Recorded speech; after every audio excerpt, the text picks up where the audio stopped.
Bismillahirrahmanirrahim. Channel Indonesia yang Hilang mempunyai konsen besar pada kepemimpinan. Jika kemarin dengan Kang Dr. Berliana Kartakusuma yang beliau sudah menulis buku Pemimpin Adiluhung, di dalamnya kemarin melalui channel YouTube ini kita sudah membahas, mendalami almarhum Letnan Jenderal Ahmad Tirtosudiro. Nah, pada sesi kedua ini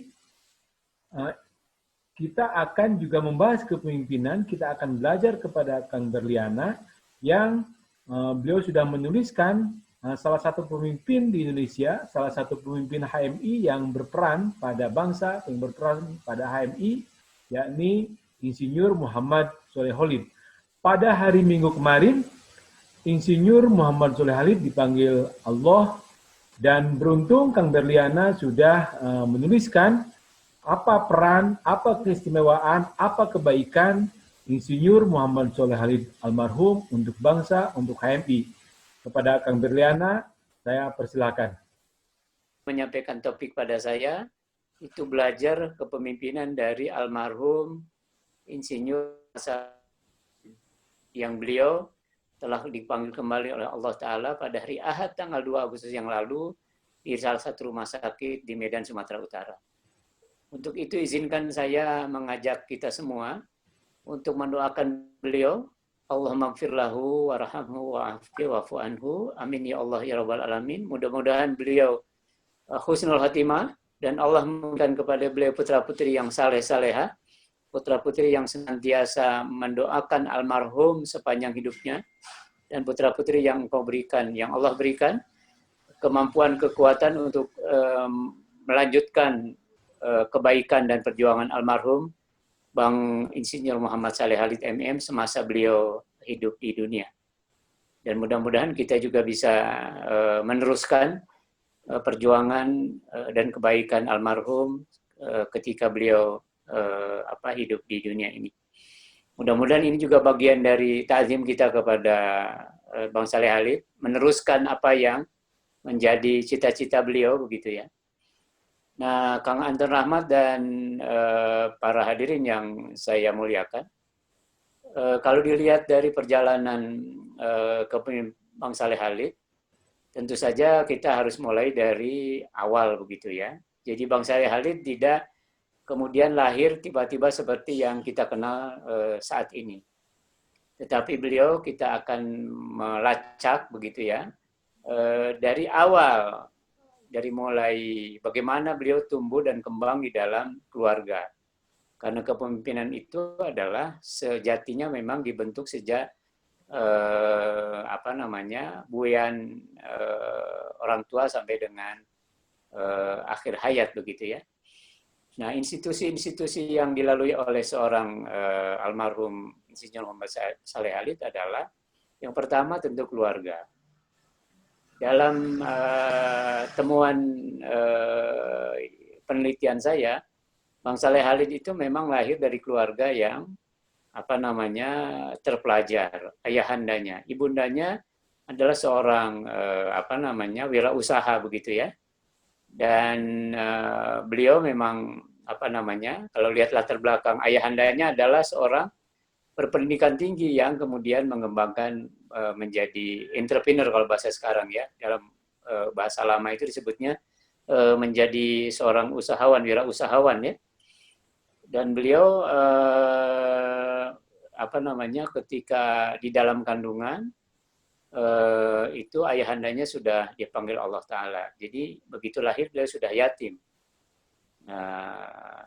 Dan kemudian beliau dua bersaudara, beliau punya kakaknya, dan kemudian beliau tumbuh di situ, lalu lahir di Medan, kemudian besar dalam keluarga yang tadi hanya orang tua tunggal yaitu ibundanya. Kemudian beliau masuk ke sekolah dasar di Medan, sekolah menengah pertama di Medan, dan sekolah menengah atas di Medan. Nah, ketika itulah dibentuk kepemimpinan oleh keluarga karena dilibatkan langsung di dalam berbagai kegiatan-kegiatan rutin keluarga untuk memenuhi kegiatan-kegiatan ekonomi yang dilakukan oleh ibundanya, dengan tetap tidak mengabaikan pendidikan formal yang dilalui oleh Bang Saleh Halid. Nah, dari situlah kemudian terbina satu sikap bahwa hidup itu memang harus mandiri, hidup itu harus jujur, hidup itu harus bersahaja. Beliau sudah mulai dengan itu. Dan ketika misalnya SD, SMP, beliau membantu ibundanya untuk berjualan di pasar. Lalu kemudian itu membentuk dalam jiwanya sebagai seorang yang mandiri dan punya wawasan Bisnis. ke depan begitu ya. Dan merasa bahwa tidak hanya dianjurkan orang tua, tapi sudah tertanam juga dalam dirinya bahwa pendidikan itu penting. Apalagi tuntutan agama memang keyakinan beliau mengatakan bahwa agama Islam mengajarkan agar setiap orang itu thalabul ilmi ini fardhatun al muslim wal muslimat gitu. Jadi wajib hukumnya karena itu maka tapi tidak hanya sekedar diberitahu tapi sudah menginternalisasi. Jadi dan dalam jenjang-jenjang pendidikan dari mulai SD sampai dengan SLTA itu beliau menorehkan berbagai prestasi terutama dalam bidang sastra ya puisi dan beliau mendapat penghargaan dan karena prestasi itulah kemudian IPB menerimanya dengan undangan tanpa tes di Fakultas Ilmu Sosial Ekonomi Institut Pertanian Bogor. SMA beliau membiayai sebagian pendidikannya dengan menjadi juru foto begitu karena waktu itu memang juru foto itu bisa memberikan mendatangkan income begitu ya dan itu dilalui oleh Bang Saleh Halid. Jadi itu lalu kemudian itulah barangkali yang melatar belakangi kemudian pada saat beliau menjadi pimpinan HMI beliau mengatakan bahwa apa yang disebut dengan gagasan intelektual muslim profesional. Jadi muslim intelektual profesional. Jadi kenapa ya muslim adalah sebagai satu keyakinan beliau yang ditanamkan oleh orang tuanya dan kemudian beliau juga diperkaya dengan interaksi sosial dengan para guru agama dan seterusnya. Lalu kemudian juga mungkin melihat realitas bahwa untuk meningkatkan kualitas Muslim dirinya maupun keluarga dan dirinya dengan cara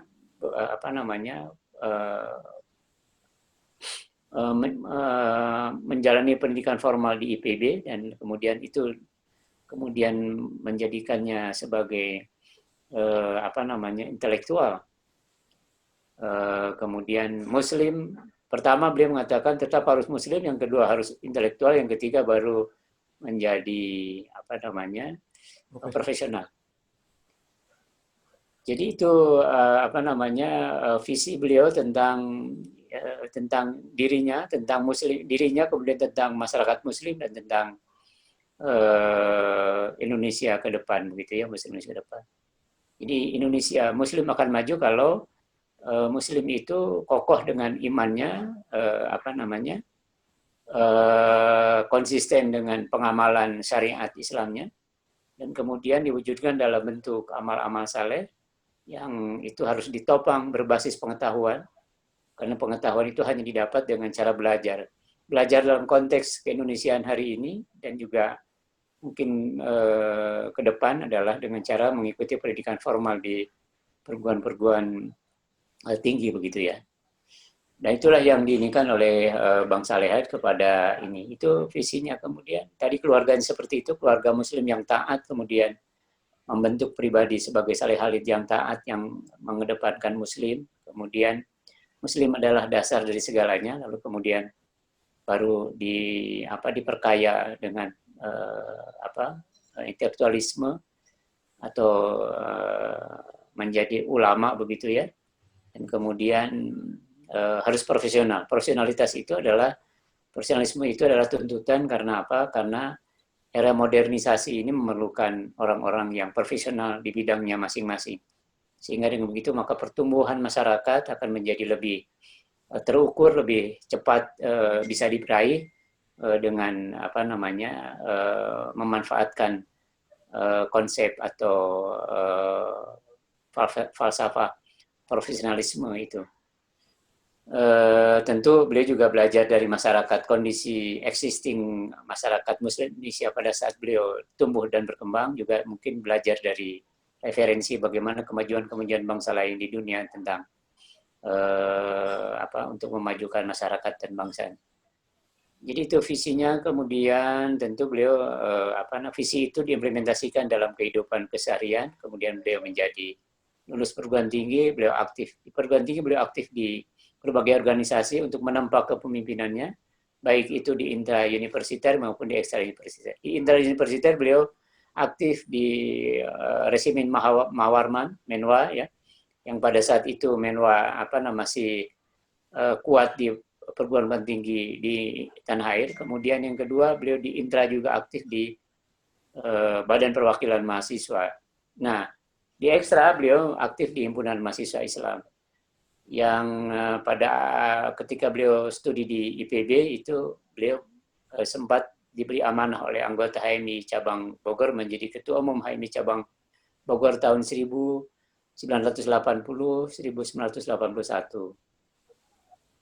Nah, setelah itu beliau masuk ke dunia profesional menjadi konsultan, kemudian merintis berbagai usaha begitu ya dengan teman-teman di kampusnya, nah kemudian berinteraksi dengan masyarakat nasional, dan kemudian beliau juga dipercaya di PBHMI setelah lepas dari studi di IPB, dan kemudian juga beliau ketika menjadi PBHMI juga beliau studi di LPPM Jakarta, dan kemudian sempat juga melaksanakan studi S2-nya di Manila ya. Jadi itu kita bisa melihat bagaimana konsistensi visi dari Muslim yang intelektual dan profesional itu. Lalu di HMI yang saya tahu, beliaulah yang mencanangkan terminologi profesional itu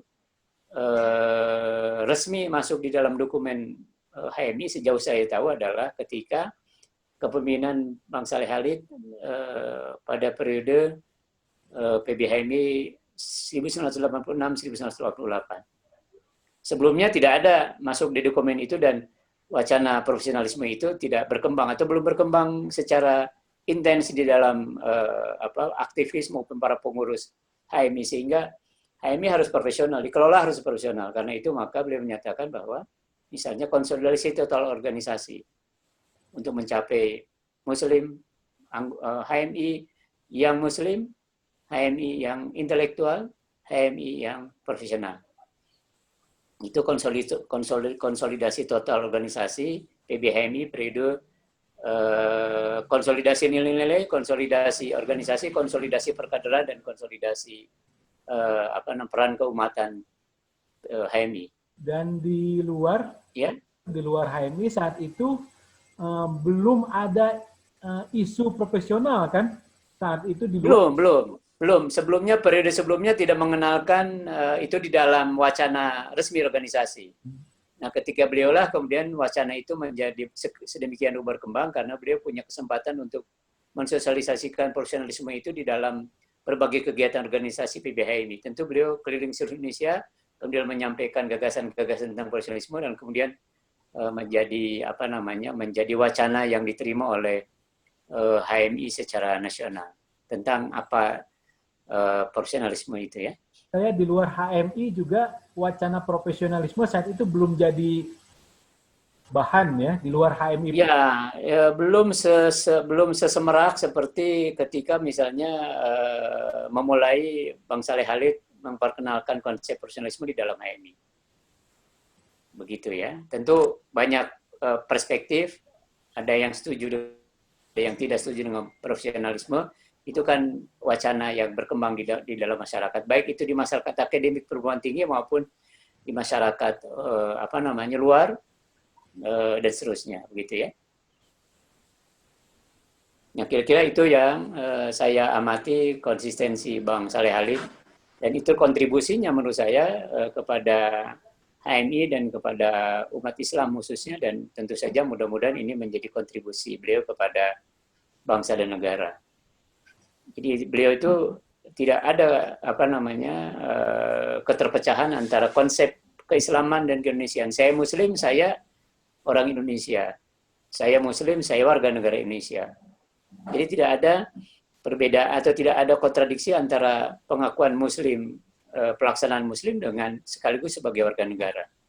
Beliau implementasikan itu dalam kegiatan ber-HMI beliau begitu ya. Termasuk dalam sisi bernegara ya, ketika Pancasila disebut ideologi negara ya, falsafah negara, kesepakatan bernegara. Iya. Iya, beliau meyakini bahwa itu adalah sebagai sebuah konsep kesepakatan antar berbagai komponen masyarakat yang plural di tanah air, dan itu kemudian menyebut juga ada kalangan Muslim menyebut itu sebagai kesepakatan seperti halnya Piagam Madinah gitu kan.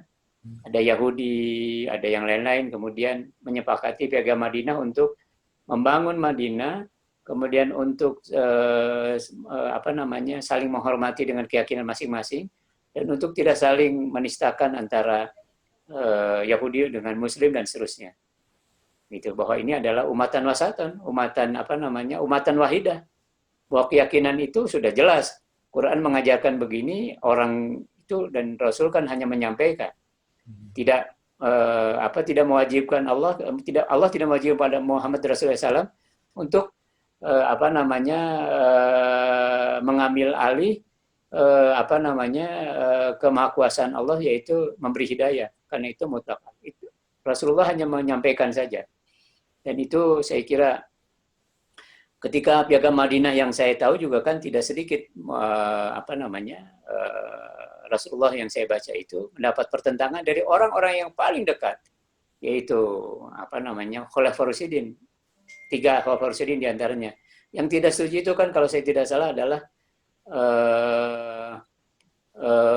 Umar bin Khattab radhiyallahu anhu, kemudian Utsman bin Affan radhiyallahu anhu, dan kemudian Ali bin Abi Thalib radhiyallahu anhu. Yang setuju itu tanpa reserve adalah Abu Bakar As-Siddiq radhiyallahu anhu. Jadi bayangkan bagaimana Rasulullah menerima tekanan itu. Nah, ibaratnya seperti itu barangkali kenapa Bang Saleh Khalid mengatakan bahwa keindonesiaan itu adalah kemusliman tidak tidak bertentangan dengan keindonesiaan. Jadi keindonesiaan dan kemusliman dalam konteks Indonesia itu menjadi satu kesatuan yang tidak bisa dipisah. Dan karena itu maka termasuk adalah kesepakatan itu wujudnya adalah Piagam Jakarta, kemudian wujud Piagam Jakarta itu adalah diimplementasikan dalam apa yang disebut dengan konsep Pancasila, dengan sila-sila 5 sila itu. Tentu Kang Anton Rahmat dan yang lain itu bagaimana dinamika pemikiran yang berkembang di dalam BPUPKI, kemudian bagaimana pemikiran Bung Karno, urutannya, bagaimana Muhammad Yamin, bagaimana yang lain-lain itu ya, itu semuanya akhirnya disepakati seperti yang kita fahami, yang kita tahu seperti sekarang. Jadi termasuk itu, karena itu maka beliau aktif di politik kan, menjadi anggota DPR Republik Indonesia dari Partai Persatuan Pembangunan yang bernafaskan Islam, partainya pilihan beliau kan. Beliau 2 periode jadi anggota DPR RI sekaligus miring anggota MPR RI, dan ketika itu saya memohon beliau untuk menjadi subjek penelitian saya. Jadi wawancara saya banyak di ruang kerja DPR beliau di Gedung Nusantara, begitu ya. Luar biasa Kang Berliana. Jadi kalau boleh saya simpulkan sedikit, jasa terbesar dari almarhum Insinyur Muhammad Saleh Khalid MM adalah sejak tahun 82 berarti beliau sudah berdiri di depan untuk tidak mempertentangkan Pancasila dengan agama begitu. Bahkan beliau menerima gagasan Pancasila sebagai ideologi bernegara. Iya, betul. Nasionalisme. Karena beliau itu pasca Asas Tunggal. Jadi kan Asas Tunggal itu kongres di Medan kan. Kemudian beliau terpilih Kongres Padang. Jadi itu yang menjadi pertentangan itu di Kongres Medan, HMI. Kemudian menjadi ada MPO kan, Kongres Medan itu. Tapi setelah itu kan di Kongres Padang tidak ada masalah. Jadi beliau adalah produk dari Kongres HMI di Padang, Sumatera Barat. Begitu. Dan itu apa namanya tidak mempertentangkan lagi apakah Pancasila itu adalah tidak bertentangan dengan Islam. Islam tetap eksis dengan otentik dan dengan dengan murni di dalam bingkai bernegara dengan falsafah Pancasila.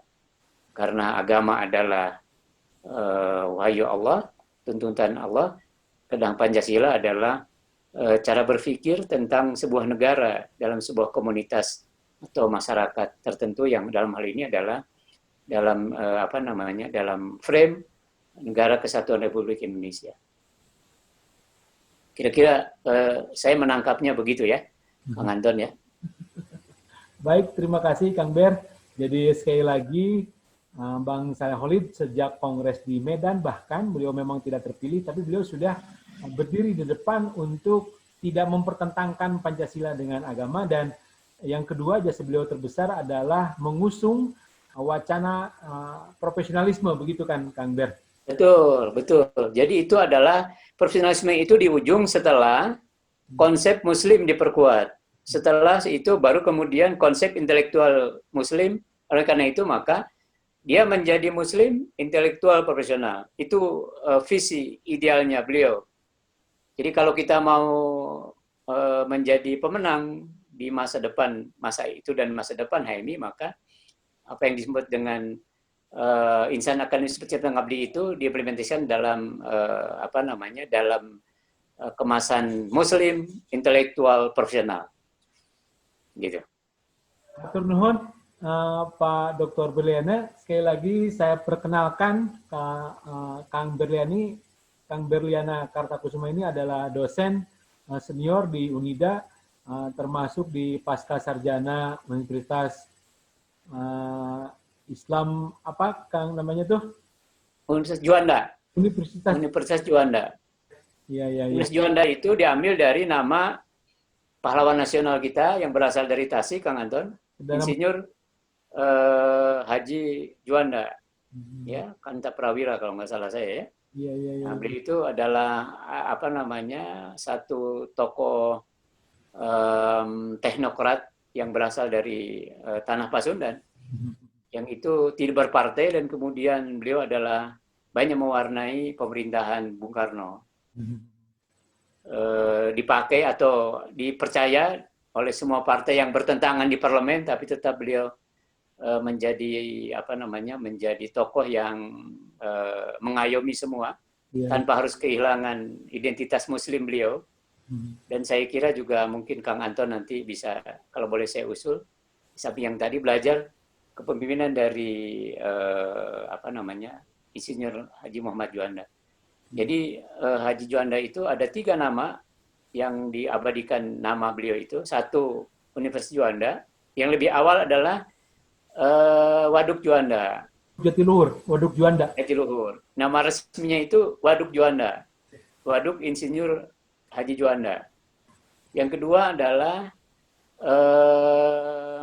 Bandar Udara Juanda di Sidoarjo, Surabaya, Jawa Timur. Yang ketiga adalah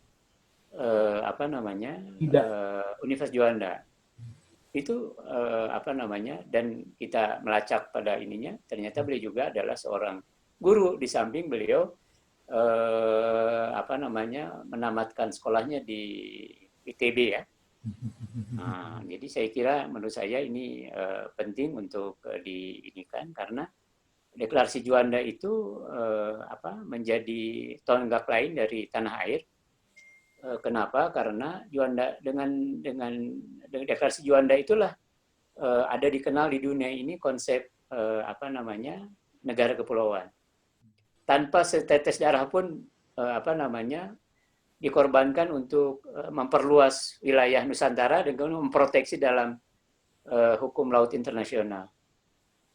Baik, ditahan. Semua teknokrat setelah itu adalah seperti misalnya para guru besar Universitas Indonesia dan seterusnya, itu oleh almarhum Pak Juanda.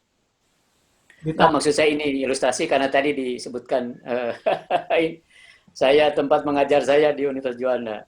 Ya, biar itu Kang Anton, punten. menjadi apa namanya sesi selanjutnya. Baik, mangga. Atur nuhun. Assalamualaikum. Hatur nuhun, jazakan kasir. Mudah-mudahan manfaat Amin. Allah memberikan keberkahan pada kita sekalian, diberi sehat afiat, dan mudah-mudahan ini menjadi bagian taklim kita pada Allah Ta'ala. Untuk talabul ilmi faridatun ala muslim wal muslim. Wallahu a'lam bishawab. Wassalamualaikum warahmatullahi wabarakatuh. Terima kasih sekali lagi. Ini adalah salah satu cara saya secara pribadi mendoakan atau tahlilan bagi almarhum Insinyur Muhammad. Saya tiba-tiba menjadi ya Allah, Bang Saleh Khalid. Amin, amin, amin. Terima semua baik beliau. Mangga, Kang Ber. Mangga. Assalamualaikum warahmatullahi wabarakatuh.